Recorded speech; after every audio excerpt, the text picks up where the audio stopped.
Tom, so we're at a university now, and we're going to be talking about the future of diplomatic reporting. And it's hard really to call it diplomatic reporting these days. We call it international reporting. Right. And what I would like to do is ask you, what grade would you give the American press corps, the media, in the coverage of international affairs? Well, it's honestly, the world has changed so much, especially since 9/11, that it's a scramble just to keep up with all that's going on. Just take the past 2 weeks alone. We've got Boston today. We've got Korea threatening a nuclear strike of some kind. What's going to be the place of China in that? How much can we find out about it? We know the secretary. So what's the grade? The grade is actually better than you might imagine. I think it's actually, I was looking at some of the recent of the recipients here. Dexter Filkins and John Pomfret, Stephen Call and Martha Raddatz, Deborah Amos, who reports on radio, as you know, and Shane Mayer, who writes for The New Yorker, Margaret Warner. These are all first-rate correspondents. Yes, they are. A phenomenal job. That's why we gave them the prize. I would say the grade is B.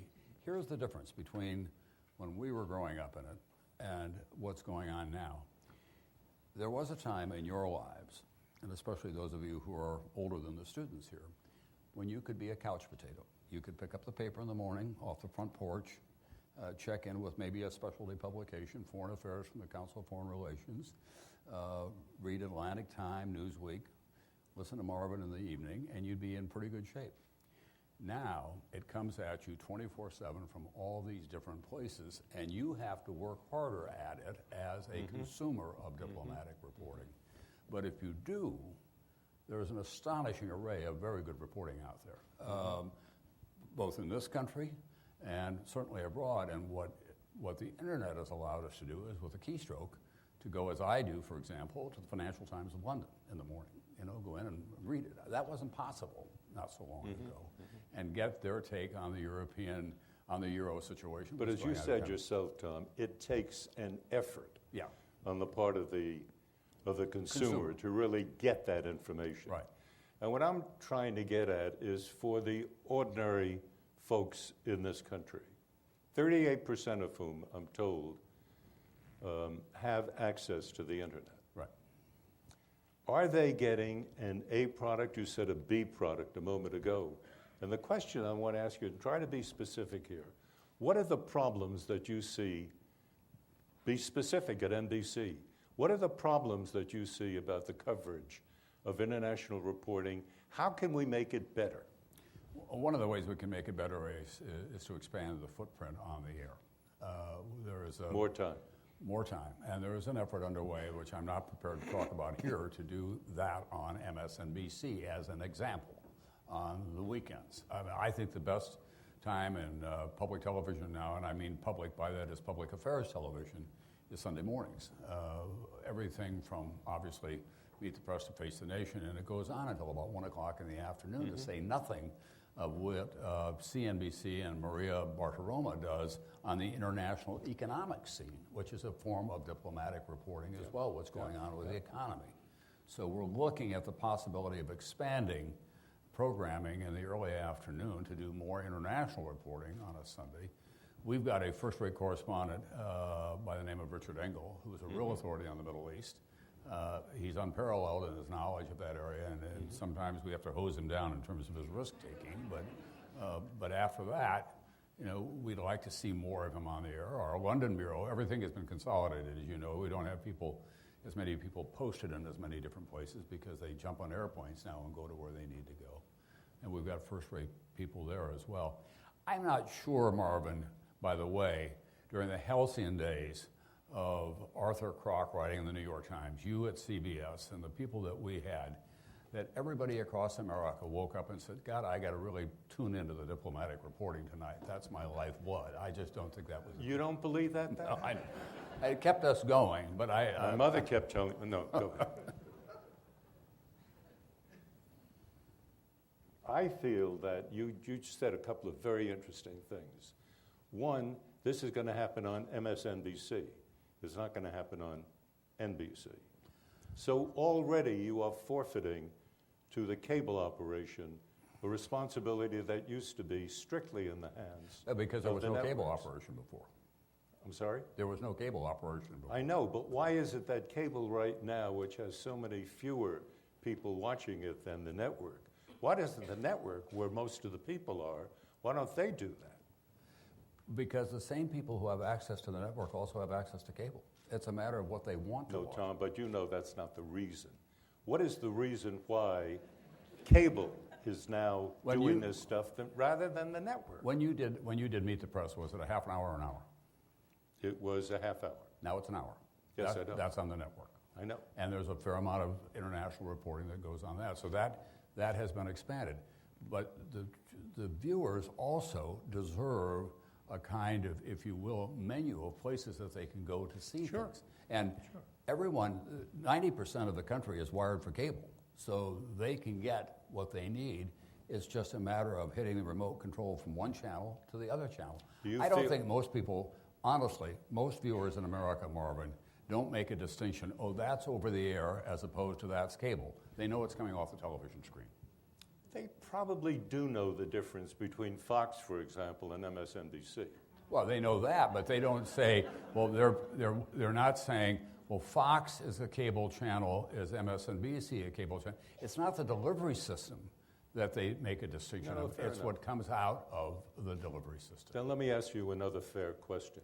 Do you feel that the news department at NBC and at ABC and at CBS, that they're all getting the money that they need from the big people up on top in order to provide genuinely broad-based coverage of foreign policy? Yeah, I do. You do? Yeah. Why is it that so many people don't agree with you on that? Well, they may be uninformed because I've never, a perfect example, I left the nightly chair. And whenever I said, I want to go to the Middle East, I did right after Arab Spring, for example. I spent 10 days in Saudi Arabia. I was in Jordan. I was back in Iraq. Yeah, but you're Tom Brokaw. Of course they're going to say yes. But that got on the air, Marvin. Yes, that's important. And we've always played, the people who could go off and do those kinds of things and bring back something. Richard Engel's a perfect example. He's never been shortchanged or anything. I pay very careful attention to that. I know, but he's one guy to cover the entire Arab world. Well, but he's not the only one. We have a whole bureau in Tel Aviv and where they're going from there, and Jim Baseda, who has spent a lot of time in Afghanistan. The Arab world. Yeah, but no, Jim Baseda has gone from London to the Arab world, where he spends a lot of time. He's a real authority on the Arab world, so he's spent time. Let's talk about the coverage of North Korea, which you were mentioning before. Right. It's very important. Are you satisfied with that? Do you think that NBC and the other networks are doing the job that they should be doing? No, I don't. And here's why.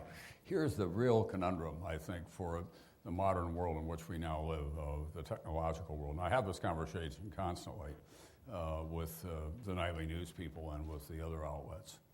By the time all of you come to nightly news, Meet the Press, the Today Show at 7 o'clock in the morning, you know what happened because of the fusion of information that's out there. You just can't escape it, frankly. It's on your PDA, it's on your laptop, it's on your cable television set, it's everywhere. The test is, what does it mean? And that's what we're failing, in part because, you've been there, Marvin, producing these nightly broadcasts with the whole world and what's going on within it is like changing tires on a truck going 80 miles an hour.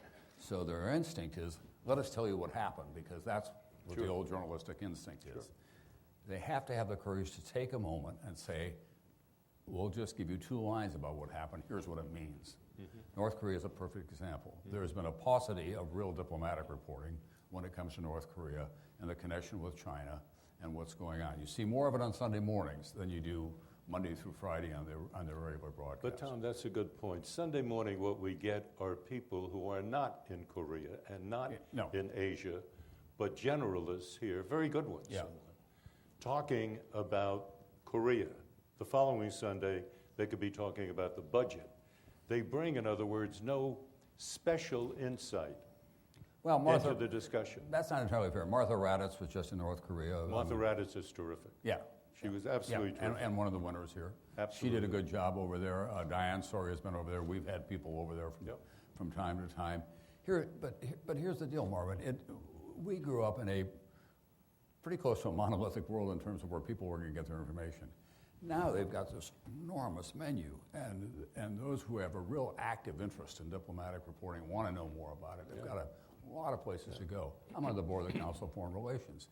About 8 years ago now, we developed this website, and you can, at 8 o'clock in the morning, go into that website and get the best damn analysis of what has happened overnight from really authoritative people, including some of the winners here who are writing for us constantly. And the test then is the American public have an opportunity to get the information that they need, and they have more of an opportunity now than they did then. And back when, and I'm going to be quite blunt about this, back when you and I were at the peak of our careers as the networks, the world that you saw was the world that was seen through the prism of white middle-aged men who lived on the eastern seaboard reflecting their interest. And there were a lot of things that just didn't get on television in those days. The women's movement was not taken seriously for a long, long time. We didn't do a very good job of covering, for example, the kind of impact of immigration on America. These were domestic stories that didn't percolate up and get on the air, and they had a real impact on the audience for what is a mass medium, television. Yeah, but what do you mean by reflecting their interests, quote unquote? What kind of interest did the journalists have that they were reporting at that time and protecting? What were you doing that you were protecting? Well, I was protecting Watergate. I was interested in national politics. You were interested in the Cold War. You were a reporter. You were covering the story. Sure, but it wasn't. You were not protecting interest. That, forgive me, but that's a very Agnew-esque line. For those of you who don't know, this Spiro Agnew. Right. Vice President under Richard Nixon. Well, but I would argue with you about we were protecting the stories. Protecting is probably the wrong phrase. We were spending more time on the stories that were of greater interest to us. There was a time, I remember a discussion in the newsroom when toxic shock syndrome was a real threat to the lives of women in this country. And one of our very principal correspondents said, I will not talk about that on the air. I don't want to talk about sanitary napkins and tampons. And that was going to be verboten. So in any broadcast or any newspaper, there's competition for space and where the attention is going to be gotten. And we all loved what we were doing. Those were the big stories of the day. There was no question about that. But there was a lot of stuff that got shoved to the back of the bus.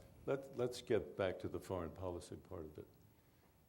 Are you satisfied that the networks, including the cable parts of the operation, have enough reporters to do the foreign policy job, enough money provided for them to do it, and as you were saying before, enough time to lay it out so that the American people have better access to the information? Well, it's not what I would like to see it. What I do know is that they have. Is the American people then kept in the dark? Are the American people kept in the dark as a result of the modern instruments of delivery? And what I am saying is that they now have greater access than they've ever had before because of the small screen, because of the internet, and where they can go if they have that interest. Oh, fair enough. So that becomes part of the equation. What do we do best? What works for us? You look at the New York Times now. That front page in the news hole is a different news hole than it was 20 years ago when the Cold War was raging and when a lot of other things were going on, because they're playing the game of what the public needs to know and also what it wants to know and what it deserves to know. So do we have enough correspondents covering the story? In my judgment, never enough money. But at the same time, I must tell you, when we went to war in Iraq and we went to war in Afghanistan and when we covered Arab Spring was another perfect example. There was never anyone who said you're spending too much money. There was never anyone who said don't send as many people as you do. It was, it's very competitive, and all three networks just completely unbolted the door and said get out there and cover it. This is a huge story. Arab Spring is a perfect example of that. Everybody flooded the zone. But again, for me, the larger issue was, did we do enough reporting about what this really means over the long haul? What are the roots of this and what are the likely consequences of it? I just have been reading Paris 1919 about how they divided up the Middle East at that time. And there's probably not enough of that has been reported in terms of how the Middle East came to be what it is, which is effectively a stateless region run by tribes. And that's the consequence that we're dealing with now. And when Syria goes down, which it will, the big issue is going to be Shiite versus Sunni all the way from the Lebanese coast to the Arab Emirates. Tom, I want to talk about two things particularly, and you've sort of brushed on them. One, when the United States went to war in Iraq, it is said by a lot of people, and it is confirmed by studies done by good scholars, that the journalists of our time then, were you still doing nightly then? What is your feeling now? And then you're the perfect guy to ask. What is your feeling now when you look back? Did we cheer for the war? Did you, not necessarily cheer for the war, but were you absent when you should have raised questions about what we were being told? I raised a lot of questions. I had Brent Scowcroft on, who was a real skeptic about what we should be doing. I went there. I was there before the troops arrived twice. I came back. We put on the air reporting that I did at some risk to my life about being on the ground in Baghdad, and everybody was telling me, including Army intel officers, that the Iraqi army will put down its weapons because they don't want to fight us. And I was running into Shiite, not Sunni students at the Shiite universities who were saying, you come and we'll fight you in the streets. This is our country. We know why. We put that all on the air. And it's not in this piece of videotape. I said, and once the war began, 3 days in, I was standing in front of the mosque that later was destroyed. I said, the test of this war is not what's happened in the last 3 days. The test of this war will be in 6 months about where we are. I spent a lot of time on the whole questions of WMD. I was very skeptical from the beginning, but there were a lot of people who believed that they were there. I was with David Kay when he thought that he'd found the evidence that there were weapons of mass destruction.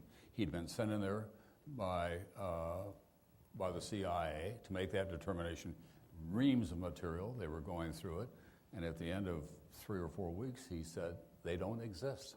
But there was reason. And you had that on the air. We had all that was on the air. Well, and you were right on that, and you were right on the collapse of the Berlin Wall. You were there ahead of time, and you covered that story very well indeed. Do you feel that your colleagues were up to you in reporting that story? What, the Berlin Wall story or the Iraq story? No, I'm talking about the 2003 U.S. invasion of Iraq. Well, I think that Peter was very skeptical about it, and I think that was reflected by Christiane. She was there on CNN. But as you know, once the balloon goes up and war starts, you talk about the fog of war, you have the fog of journalism going on, and that's really true. And you're constantly trying to sort it out. One of my colleagues said to me, he's come to me recently and said, I remember you saying to the newsroom, we'll have a military victory in the short term, but in the end, this will all be tribal. This will all be sorted out by the tribes, and I think Iraq will end up being a broken country before it was all Tom, if you knew it and Peter Jennings knew it and so many other reporters knew it, why didn't the U.S. government know it? That's a very good question. 3 days into the war, I got a call from Dick Cheney's daughter yelling at me about what we were reporting, saying that we didn't understand what was going on. And I pressed President Bush very hard, deep into the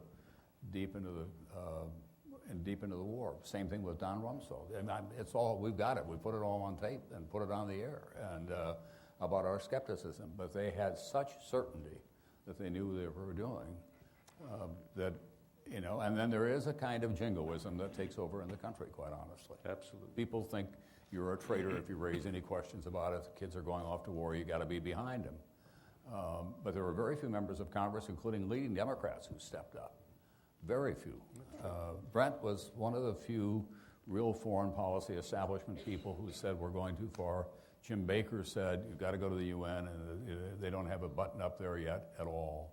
So all that got reflected, but it happens in the chaos of the drumbeat of war and the freshness of 9/11 that has occurred, and there's this emotional investment that we've got to get there and get it done. I went to Afghanistan right away, and you could just see the chaos across that country. Once you got outside the city limits of Kabul, you were dealing with a 17th century agrarian society in which it was village by village that they were going to have to win an entire country. All that did get on the air. Did it get on the air in which we were able to say to the American public, we know better than everyone else. We were just reporting what we could find. That's our job. You can't do that. All right. You also mentioned before about the Arab Spring, and this is an interesting illustration, it seems to me, of the relationship of the new journalism, the new media, the social media journalism, and the kind of... And that's a reality, by the way. And, I'm sorry? And that's a reality. That is a reality that has to be dealt with, Right, but yeah. it's not necessarily truth. It's a reality. But what I'm getting at is at the time of the Arab Spring, in the build-up to that and for several months thereafter, we were dealing with the spring time of expectation and excitement. Now, you think more or less about the winter time of despair and chaos, and you mentioned Syria, you said, is going to go down. What that means is even more civil war.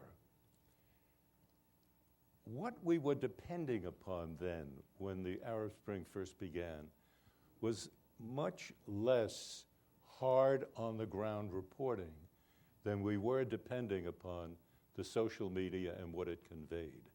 And many, many times, the reporters on the ground used the social media because they couldn't do what the media was doing. And I'm wondering, in your mind, whether this becomes a problem as we go forward. Yeah. The reliance that we have on social media as opposed to legwork journalism. Well, that's what I tried to indicate a few moments ago when I said to the audience that they also have a responsibility in terms of what they're looking at and where they're getting it and taking the measure of it, how much of it holds up. I had a slightly different take than you do on social media. I didn't think that our people were using social media as a reliable source of information as much as they were reporting on it as a phenomenon, a catalyst, if you will, to accelerate the revolution. When the Egyptian government tried to shut it down, what it did was drive everybody into the street and make the revolution larger, the very fact of that. But there was a lot of skepticism because we knew in Egypt, and Richard was reporting this, and all of our, Martin Fletcher, who's been over there for a long time, they said, there's something called the Muslim Brotherhood that is just off to the side here. And this is going to create a big opening for them to seize power in Egypt. Then you had to introduce the American television audience to what is the Muslim Brotherhood, because that had been kind of off the radar for a long, long time. But they did a very good job of that, and I insisted that they make that a piece of it. I went after the first flush of Arab Spring to see what was going on in Jordan, to see what was going on in Iraq, to see what was going on in Saudi Arabia. And what I found is that the rulers in those countries were in their bunkers because they were terrified it was coming to them. And that's what I reported in a very high-profile series of reports from that part of the world. Tom, accepted everything that you said. I think what I was trying to get at, in the Middle East, which is very large and very chaotic, Right. If we don't have reporters on the spot, Right. there is a temptation to go along yes. with what it is that the social media is Yeah. suggesting. And there is a danger there of misrepresenting, of placing emphasis in the wrong place. And I'm wondering, is there any way that the established media in America can manage that better so that we're not misled? I think we're behind the curve on all of this, by the way, in every aspect of our lives. This technology is, we're chasing it. It's not chasing us. And that's a big issue in this country. And it has to do not just with developments on a global political scale, but it has to do with social behavior at home and relationships and how people see What do their you mean lives. by that? Well, by that I mean that there has been no pause in this country to say, what are we in for here? What's going to be the impact of the social media? One of the things I do when I talk to young people, for example, is that you are the children who are teaching their parents to drive. There's never been that before in any technological revolution. There's never been a technological revolution that has the impact that this one does. In what Absolutely. we're talking about here, how people communicate, how they do research, how they market things. I mean, it's made the world a much, much smaller place. But Silicon Valley is constantly pushing us forward, and we're not taking time to stop and say, what are the consequences of all this? how much misinformation can be out there. One of the things that really disturbs me, and it's gotten worse with every passing day, it seems to me, is that you know how many sites there are in the world, and no one knows the number, frankly, but everybody's got a site. Animalhusbandry.com. Animalhusbandry.com needs content. So the Boston bombing will be on animalhusbandry.com tonight. And then they say, post a comment, please. And that unleashes now the most vitriolic, in many cases, misogynistic kinds of commentary and vile and outrageous things that are said by people, and there's no name attached to it. It's all anonymous. And I think it's puerile. I think it debases all of us. And no one is saying, hey, wait a minute. That's right. How do we deal with this? So now you've asked me about reporting. We're constantly aware of, are we being manipulated here? I mean, let me just give you one perfect example. It's domestic, not international. During Bill Clinton's difficulties, the first time that we encountered it, during the Monica Lewinsky scandal, Tim called me one afternoon, 5 o'clock. He said, you're not going to believe this, but the Wall Street Journal has posted on its website, 2 great investigative reporters, that a butler saw the president and Monica in the pantry together. That had never been reported before. And I said, Jesus, do we believe this? And he said, well, the butler's lawyer says no, but these 2 correspond. I mean, they're really good, and they're standing by their story. You know, I'm getting a migraine headache at 5 o'clock in the afternoon. What are we going to do with this? And we argued and back and forth, and finally we decided we'd put it down at the very bottom of the first segment and say, you should also know tonight that the Wall Street Journal, 2 of its best investigative reporters, are claiming that the lawyer for the butler has denied. By 9 o'clock that night, the Wall Street Journal had taken it down. It wasn't true. And that was a big red flag for us about what happens. Sure. I mean, you put it on, and it's sort of an embarrassment. Yeah,